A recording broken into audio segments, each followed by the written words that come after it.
In 5, 4, 3, 2, 1, welcome back to I Think Podcast. Vera, terima kasih udah datang hari ini. Sama-sama, seneng deh diundang.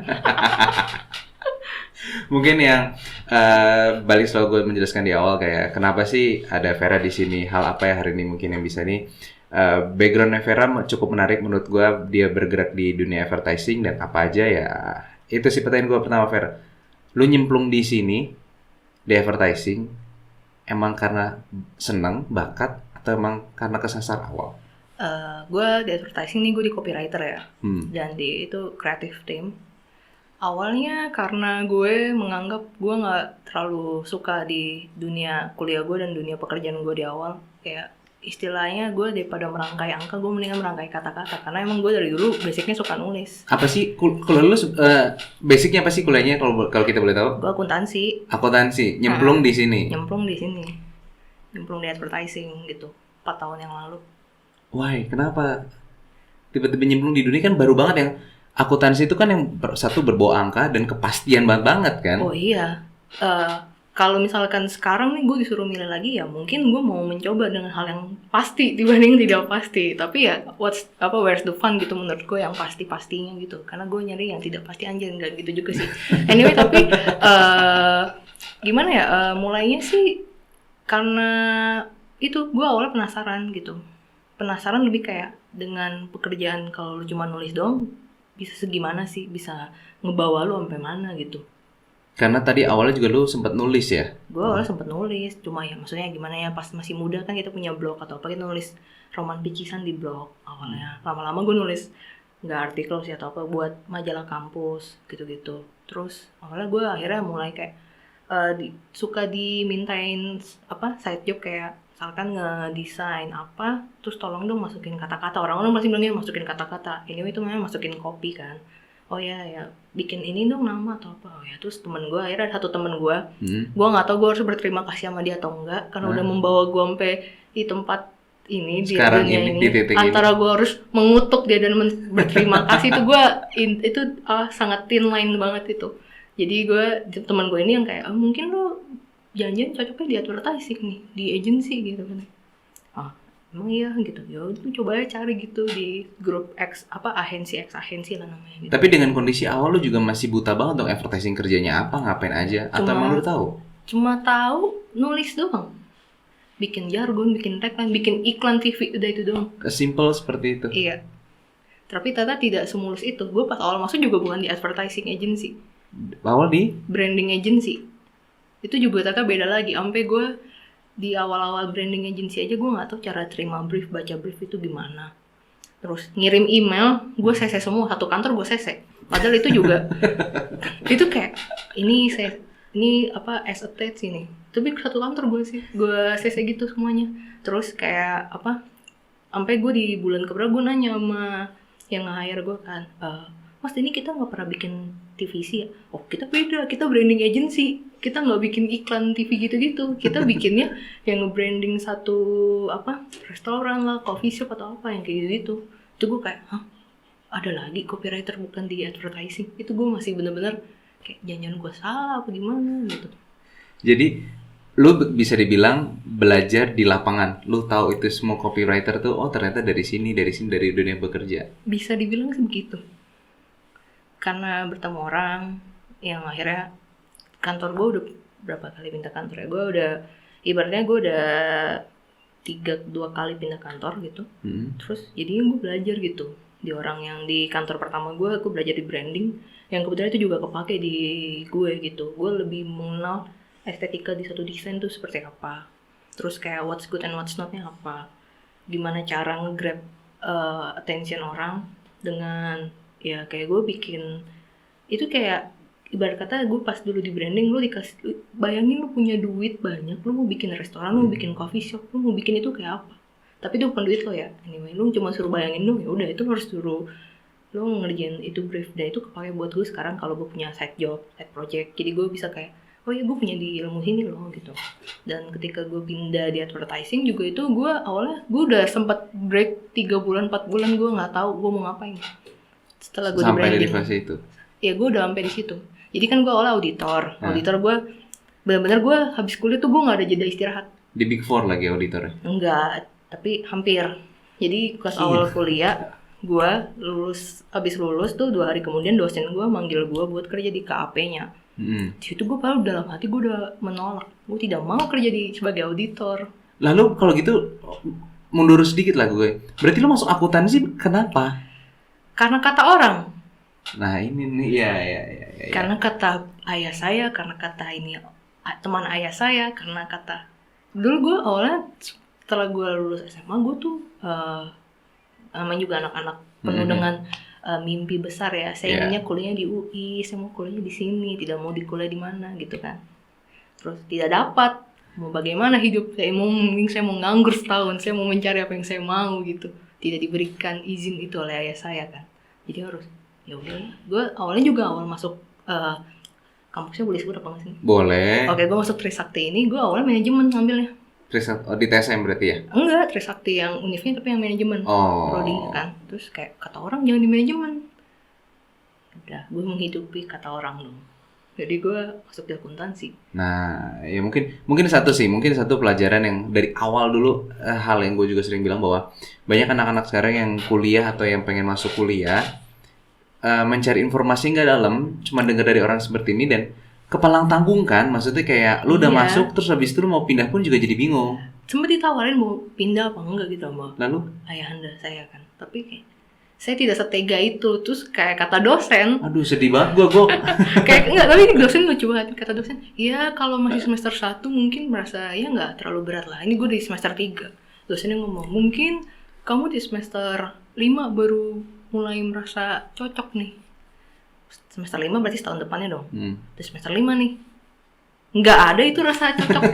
Gue sampai bener nggak sih nih dosen? Tapi I wasn't that stupid loh. Gue kayak gue tetap kuliah, gue masuk kelas yang excellent-nya, gue masuk kayak kelas akselerasinya gitu. Jadi aturan 4 tahun, gue 3,5 tahun. Karena gue berpikir gue mau masuk kelas ini supaya gue bisa pindah, biar bisa pindah jalur gitu. Gue nggak mau di sini lagi. Tapi I need to make my parents happy when I'm graduating gitu kan, dengan all the stuff gitu. Gue lulus juga nggak, IPK gue juga nggak jelek gitu. IPK gue bagus gitu, kumlot kan segala macamnya. Ya udah. Dan ya itu yang jadi pegangan gue.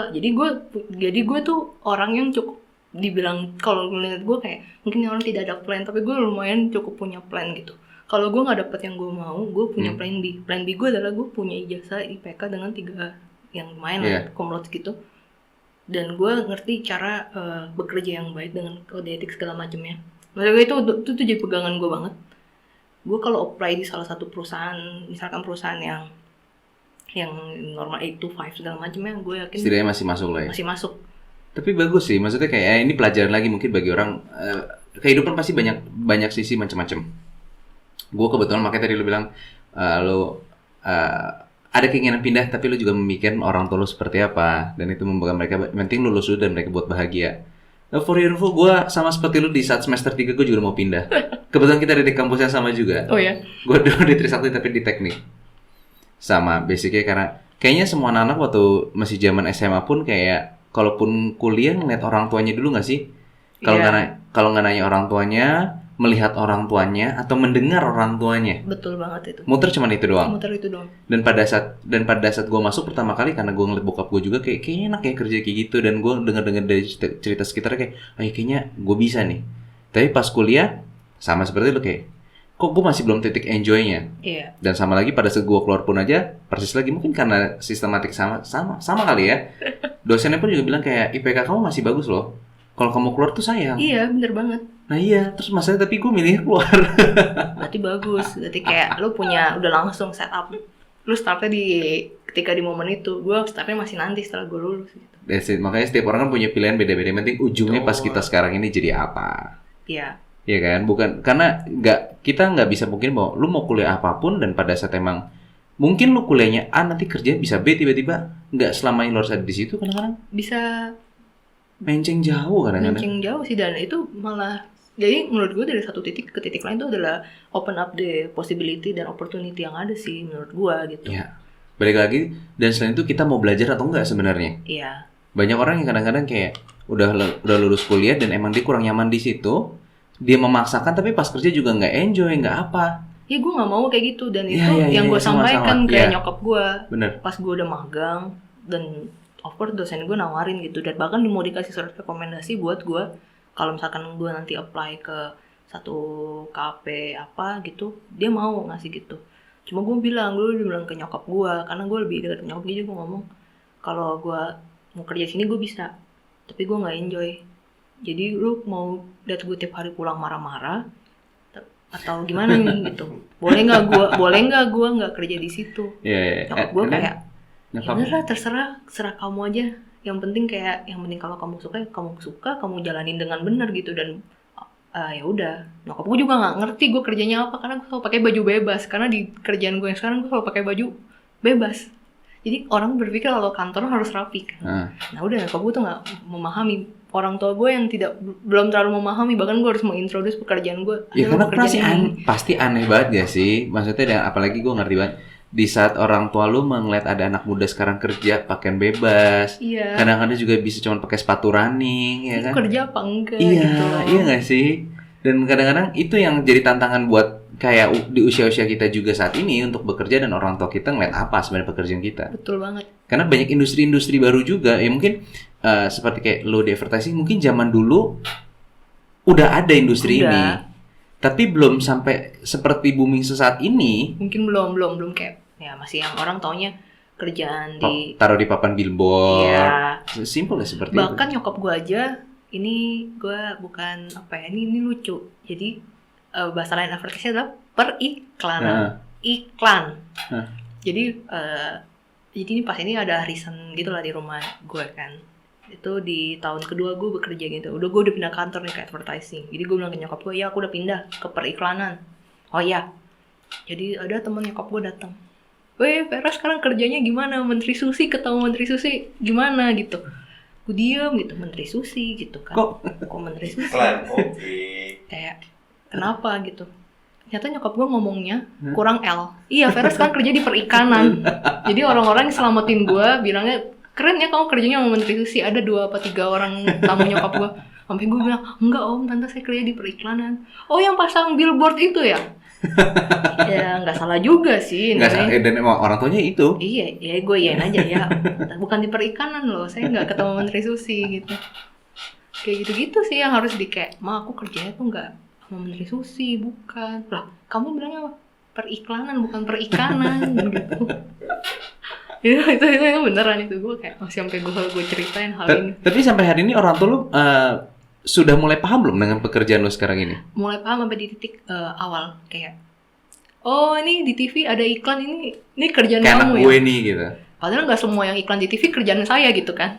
Jadi kayak ya ada nih salah satunya gitu. Udah itu doang biar cepet gitu. Jadi biar kayak oh ya gitu.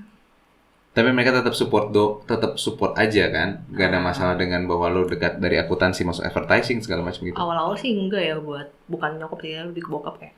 Kenapa sih sayang banget gitu. Apalagi itu di zaman-zaman era apa orang-orang berlomba-lomba masuk PNS karena ada Ahok. Bapak gue mengharapkan gue jadi PNS coba. Sumpah demi nggak bohong. Dengan gue harus kerjaan jadi PNS. Pas itu masih ada ini kan gubernur itu kan, mantan gubernur kita. Ya bapak gue mengharapkan gue jadi PNS. Terus gue bilang nggak mau.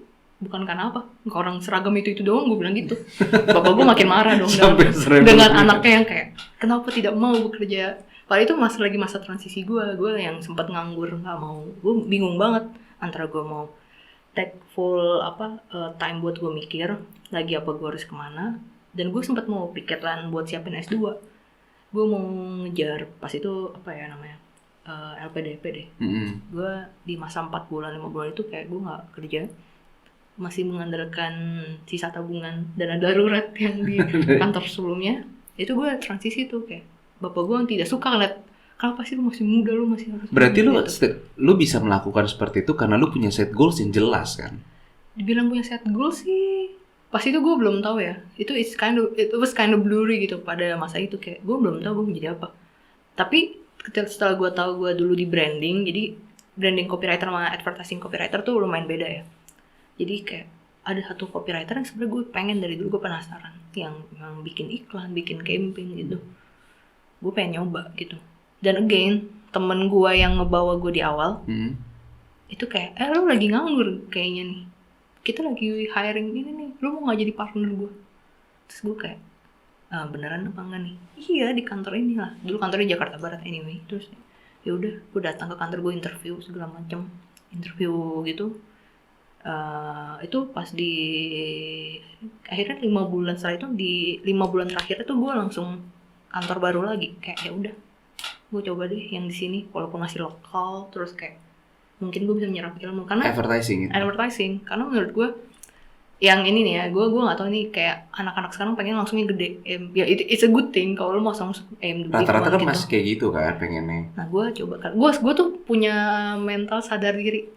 Kayak gue sadar gue di akuntansi, gue tidak mungkin apply langsung yang ke agensi besar gitu kan. Gue setakut itu sebenarnya. Ya udah gue coba dulu yang kecil gitu, gue di lokal dulu, gue istilahnya buat gue belajar kan. Itu gue belajar. Bagaimana lu juga bisa tahu sadar diri lu juga selain lu tahu dari akuntansi? Karena dulu pas saya awal-awal apply, banyak yang nggak terima saya. Saya apply ke 5 apa agensi, agensi dan startup. Yang manggil cuma 1. Lihat CV sama ini, saya bingung kali, kayak akuntansi ngapain menjadi copywriter atau content writer. Dan saat itu akhirnya lu memutuskan bahwa nggak apa-apa lu dari bawah dan lu belajarlah saat itu di Belajar lapangan. sih.